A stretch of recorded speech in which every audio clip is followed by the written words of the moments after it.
Wala na tayong minomonitor na anumang low pressure area dito sa loob ng ating Philippine Area of Responsibility dahil itong binantayan nating low pressure area dito sa eastern section ng Luzon ay tuluyan ng nalusaw.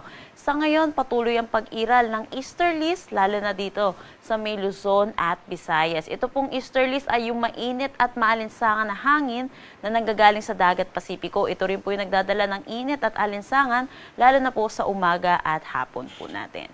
Sa ngayon, meron din tayong minomonitor na cloud cluster dito sa east ng ating Mindanao at patuloy po natin itong i-monitor kung magiging isang ganap na low pressure area sa mga susunod na araw.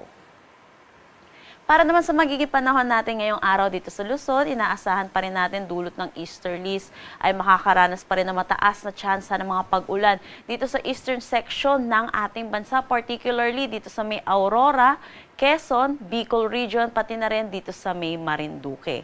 Para naman dito sa Metro Manila at nalalabing bahagi ng Luzon, makakaranas naman tayo ng maaliwalas na panahon pero asahan din natin yung init at alinsangan, lalo na sa tanghali hanggang hapon na may tsansa po ng mga panandali ang buhos ng pag-ulan lalo na sa hapon at sa gabi, dulot ito ng mga localized thunderstorm. Kung ugaliin po natin i-check yung panahon.gov.ph para sa mga nilalabas po nating thunderstorm advisory, mga rainfall advisory.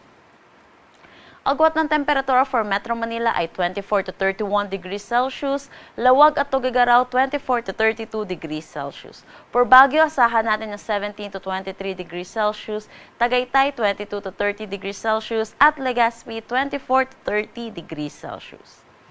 Para naman dito sa may Palawan, Visayas at Mindanao, aasahan natin maaliwalas na panahon din ang kanilang mararanasan. Pero mainit at maalinsangan lalo na sa tanghali hanggang hapon din. And then mataas ang tsansa ng mga pag-ulan, mga panandali ang buhos ng pag-ulan, lalo na rin sa mga eastern section ng Visayas at Mindanao at yung mga localized thunderstorm din po natin. Ugaliin po natin magdala ng payong pananggalang po sa init at mga pag-ulan na rin lalo na sa hapon at sa gabi. Agwat ng temperatura for Calayan ay nasa Puerto Princesa, 25 to 31 degrees Celsius.